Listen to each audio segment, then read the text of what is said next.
right, today we're going to be using one of these mocha pots and we're going to make Cuban coffee. So step one, we have to take it apart and fill the inside with water, and you want to fill it up just beneath that pressure valve. So once we have the water beneath that valve, we then go get, of course, some Cafe Bustelo, and we're going to fill it up.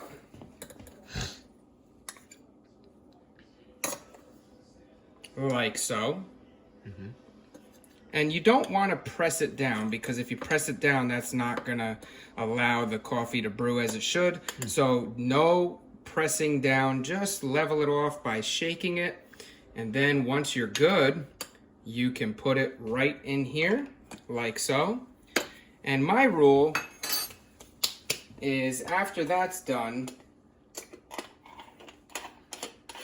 I'm going to scoop out equal amounts of sugar into this type of a cup.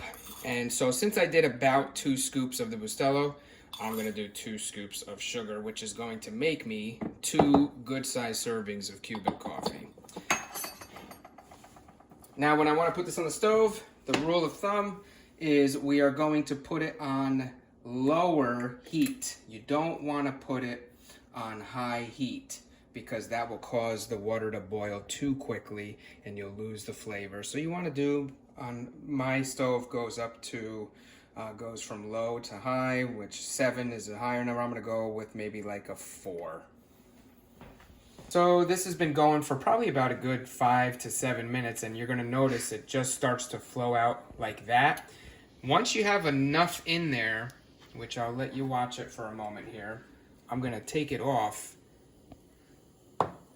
interrupting it for just a few moments so that I can pour a small amount. And this is a critical part, because if you pour too much here, you're going to ruin the process. So you're always better off starting with less and then adding more, because you're going to see here the goal is to whip this sugar into a cream. So notice I didn't put enough.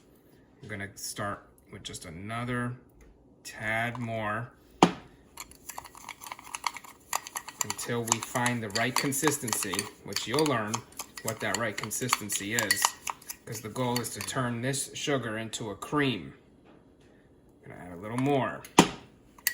But again, as I said, if you add too much sugar, or too much coffee, I should say, then you're just gonna get liquefied sugar, which is not what we want yet. So you're gonna notice it's starting to turn to a paste. That's what you want. That's what we call the crema. So we get this paste and we just kind of keep beating it like so to get it. And you're going to hear this. Don't worry about that. It's finishing up there. So that's good. You can probably turn the heat off because we're good. So this is the perfect consistency, because now it's nice and thick. You see the color. And we're pretty much there, because once you get it to a nice thick paste, we're going to be good. So now that we have the paste, now we can pour the rest in. Again, you just pour it in nice and slowly. And as you pour it in, you can even stir a little bit.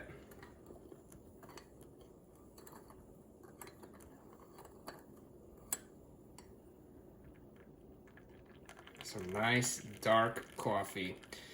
And if you wanted a description of what Cuban coffee should be, it should be both very strong and very sweet at the same time. And then we have the joy of pouring.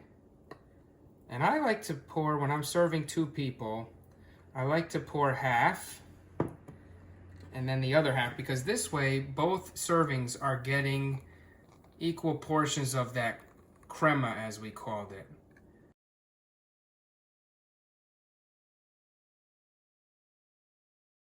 And you're gonna see it on both servings. And that is how we have our Cuban coffee with the nice crema on the top. Now, I do want to say one more thing. You're gonna notice we have 2 different sizes. I served from this one. The bigger one makes 2 full servings. I have a smaller one, which is more for a single serve. So of course, you're just going to have likely 1 full scoop of Bustelo, and then you would do the 1 full scoop of sugar, again, keeping the portions equal. And that is how you make Cuban coffee.